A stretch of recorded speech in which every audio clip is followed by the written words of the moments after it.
Hi everyone, and welcome back to part 2 of my mixed media door hanger video tutorial. In case you missed part 1, I will post a link to that video here and in the description area below the video. In part 1, we left off right about here. We finished side 1, which I will call the inside. And during that video, I had already gessoed the chipboard letter spelling OUT for the other side with black gesso. They are taped to the paper so I can paint them without them moving around, but let me see if I can get closer for you to see them. I don't need those letters just yet, so I'll set them aside until then. Before I start working on the background, I wanted to figure out which chipboard pieces I want to use and how best to place them.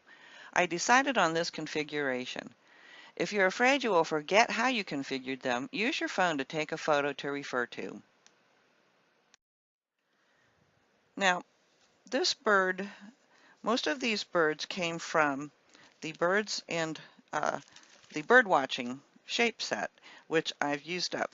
This bird, this little guy sitting on the birdhouse, and these two here all came from the birdwatching shape set. It's a really great set for if you love birds. And the other one, this one here all by itself, came from the Birds and Flourishes shape set. If I remove this little bird that came from the other set, the birdhouse came from this set for the birds. And the really nice thing about this is that Gypsy Soul has provided you with not only just the background version of the birdhouse on the stake, but they've given you another one that matches so that you can pop it up if you want to, or just glue it down simply over the top to give that added bit of dimension. And you can see just by adding it like this, there's a bit of a shadow there, which is really important for adding dimensional items. It really adds to the visual impact of it. And then of course I've also placed my letters out so I could see how they were going to fit with my little birds sitting on it. So let me take everything off. And oh, and this one here, I had painted it already with some, I don't even know what I used on this one, but I'm just going to gesso over it and start over because I don't know exactly what I'm going to use for this one. So I'll come back in just a moment and we'll get started. So the first thing I'm going to do is prime all of my chipboard pieces with a coat of white gesso. The gesso will provide a nice tooth to the surface and prevent the surface of the chipboard from sucking up all of the paint. It also provides a nice surface that helps the paint move and be manipulated. In other words, I could blend colors, sometimes remove some of the colors, and thereby having more control over my layers. And I'm going a little slow because I do have a finished side. I don't want to add anything unwanted to it. So I'm just going to be careful painting the edges and where I lay this piece down as I get going here.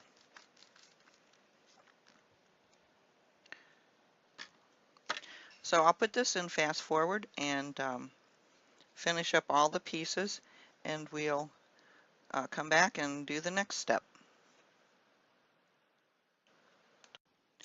Also, if you start brushing the gesso from the edge towards the center, you won't get that buildup of paint along the edge.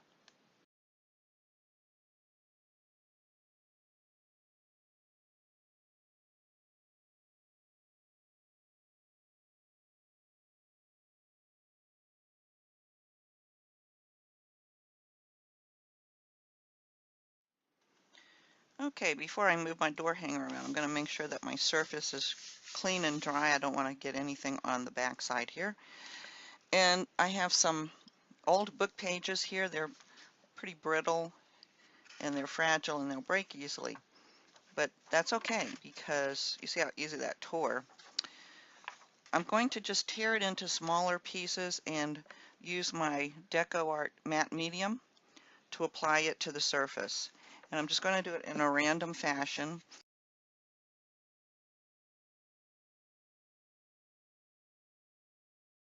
I usually use odd numbers, and then I'll apply some of the matte medium to the surface first.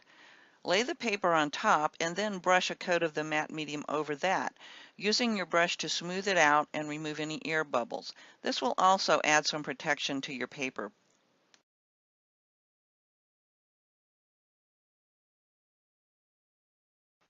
Before you close the jar, squirt a mist of water over the medium inside the jar. This seems to keep your mediums from drying up too quickly. I highly recommend it. You can use your heat tool to speed the drying time, and you will want it to be perfectly dry for the next step. Now that it's dry, you can tear off the excess paper, or you can cut it off with scissors. This paper is so brittle that you can use a piece of sandpaper or an emery board to remove it, and you will get a perfectly clean edge that way. Let me show you.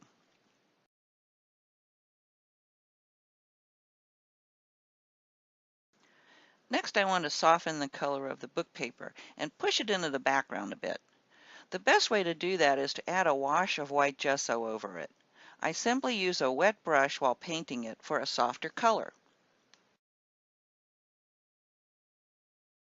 Now that the gesso is all dry and my surface is clean again, I'm just going to use some texture paste, crackled texture paste. This is from WENDY VECCHI Studio 490, and I'm just going to apply it in various areas with a spatula. My texture paste is a little on the dry side, so it is very thick and not as creamy as when it is new. I'm having to use some pressure to spread it, but it should still work. It's a good thing I'm using it now before it goes completely dry on me. In any case, crackle paste always seem to work best when left to dry on their own. So I will stop the video now and let it do its thing. Then I'll come back for the next step.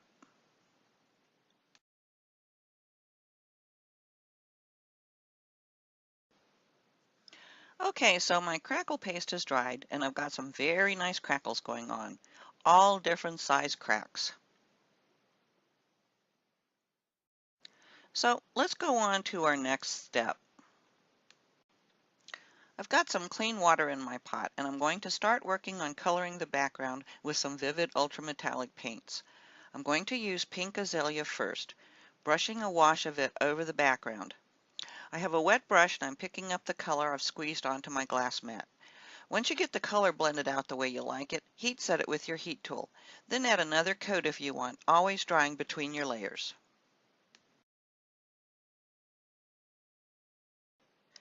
My next color is Mandarin Blush, and I'm just adding this color randomly over the background.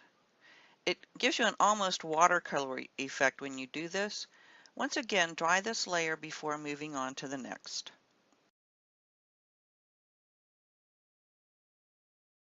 For this layer, I'll be adding a wash of Mallard Green Vivid to the whole background and using my heat tool to dry it. This next layer is Vivid Stargazer, one of my favorite colors. I will add this layer very randomly again, but I'm going to let it dry naturally for a beautiful shimmery effect.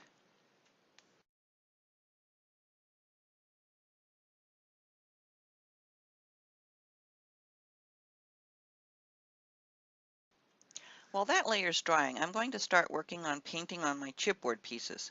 I'm using chalky finish paints for this. I love the mixture of chalky finish with the shimmer of the vivid ultrametallics. For this, the top of the birdhouse, I'm using rustic brown, and I love how the chipboard somehow gives the appearance of wood grain.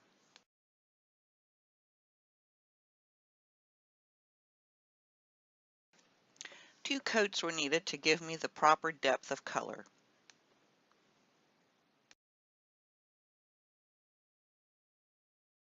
For the base of the birdhouse, I'm going to paint it with a high gloss black paint. This one is from DecoArt called Patent Leather. I want it to look like a wrought iron pole. Okay, I needed to turn my paper over because I needed a clean space so you could see what I'm doing. Next, I want to paint all of my birds blue. And what I plan to do is after I paint them all blue and the paint dries, then I'll come back and add details. So what I'm going to use for that is this chalky finish treasure. So I'm going to paint each bird with one coat of the treasure chalky finish paint, and then I'm going to use my heat tool to dry it really well.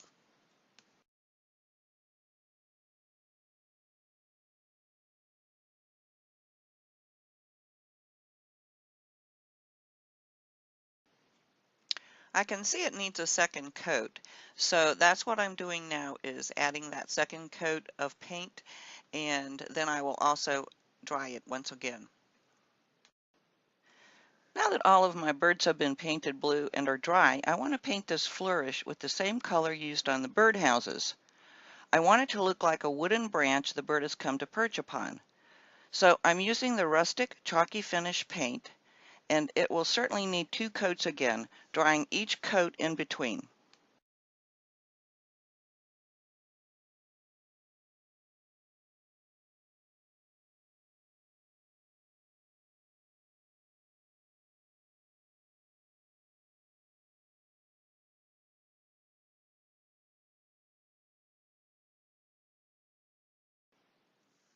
Before adding the details to my birds, I want to add some warmth and a golden shimmer to the background on my door hanger, using ColourArte Solar Gold Radiant Rain Stabber.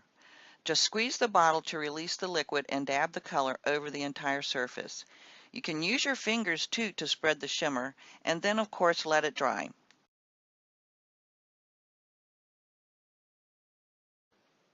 Let me see if I can get some close-ups of how pretty the colors look now. It's a bit difficult to get the camera to focus, but I will add some still shots of the texture and shimmery colors at the end of the video.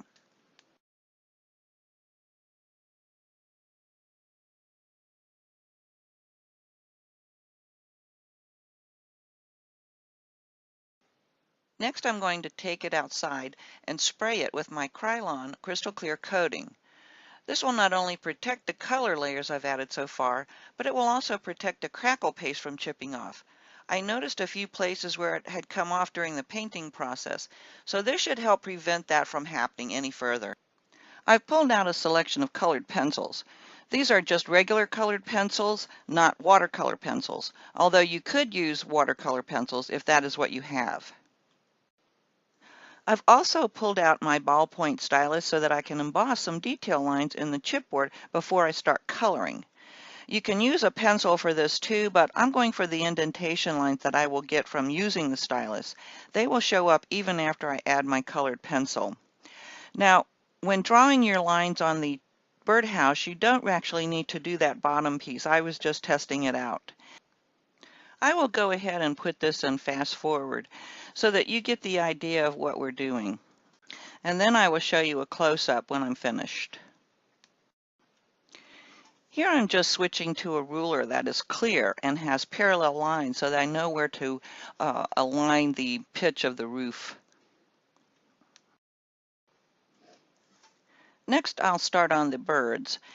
I'll make lines for their bodies to separate their body from their wings. I'll make small lines in their wings to indicate feathers and where the wings feathers separate. And I'll also do that for their tail feathers. And then very last, I'll do that for eyes. I'll just make a little indentation for their eyes.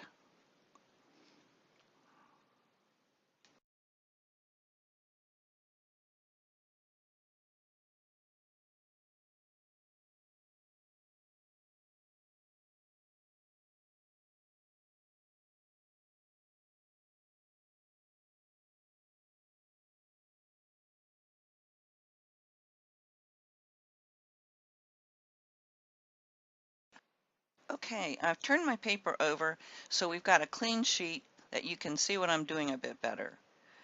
Let's work on the birdhouse first. I'm going to add a little shading first with sienna brown, and then I will darken the shadow with dark brown. I'm actually running that color along the indentation I made earlier with the stylus. And I'm shading the area below the roof line so it looks like the roof is casting the shadow on the house itself. I'm trying to smudge it just a little bit, but it doesn't smudge like a charcoal pencil would. And now I'm using a black pencil because it needs a darker color to really bring out and define those lines and shadows. And here's a closer look. It's subtle but effective. And since you'll be gluing this top piece over the bottom, it wasn't necessary to do anything to the bottom piece. Now for the birds. Usually their breast feathers are lighter underneath.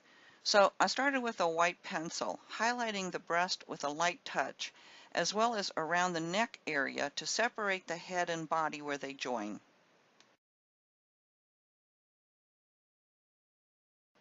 Then underneath the wings, the feathers have a lighter appearance than they do on top. So for this wing, we are looking at it from the underside, and so I also added a light touch of the white here. I also added some highlights to the tail feathers. Now I'm using the light aqua colored pencil to color the underside of the forward wing, and then I'll do the same to the tail feathers. I'll also use a very light touch to blend out the white around the neck and the breast areas. Now I'm going to try a light blue LYRA pencil to color that opposite wing. This will need to be darker, so I'm using a light touch at first and coloring in one direction, then coming back and coloring in the opposite direction to fill in the entire area with that colored pencil.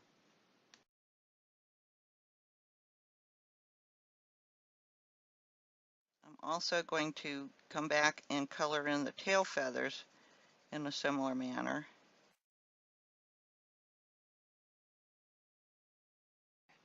Then I'll use the same pencil to blend all the colors together on the body.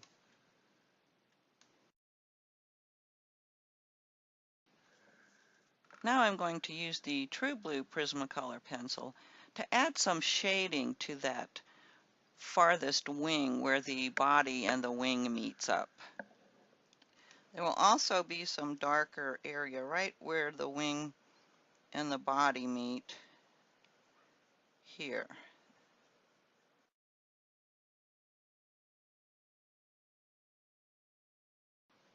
And I'll also need to add some shading along the tail feathers that extend past the body.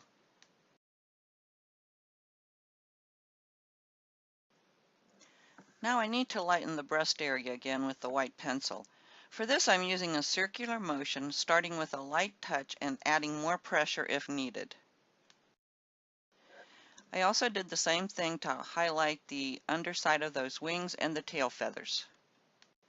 For the beak, I used a combination of ochre and sienna brown color pencils, going back and forth with the colors as needed.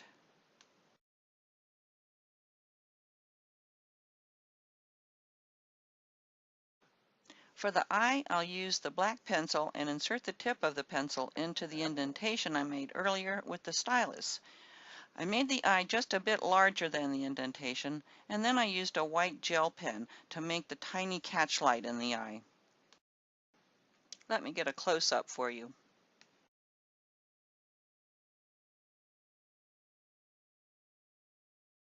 So I will go ahead and finish up the rest of the birds in the same way. The only thing I need to tell you is that for the birds with the with feet, I did use sienna brown just to color their feet.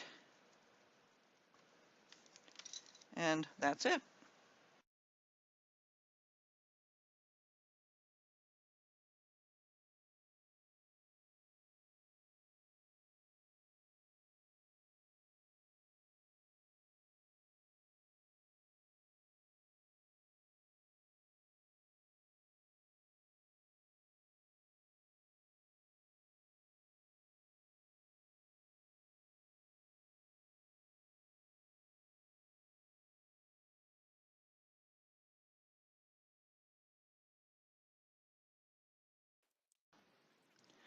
While I love the black letters, I do want to tone them down just a bit.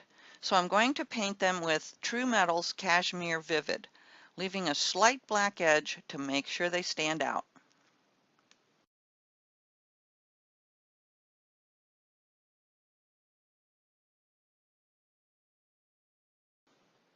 Now that both sides of the door hanger are finished, it just wouldn't be complete unless I edged it with something dark, like China Black Vivid Ultra Metallic. I'm using a makeup sponge and applying it around the edges. Then when the sponge is almost dry, I can go back and feather the black out for a more distressed look.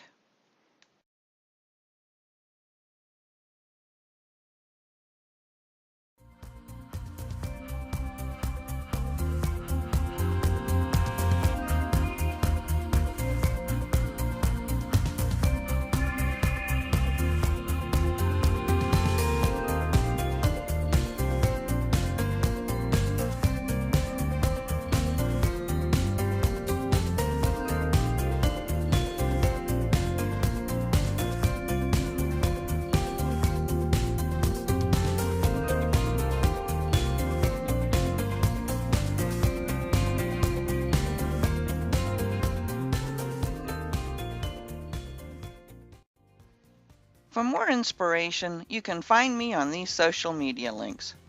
If you enjoyed today's project video, please give me a thumbs up, and I hope you will consider subscribing to my channel. Thanks for watching, and always take time to play.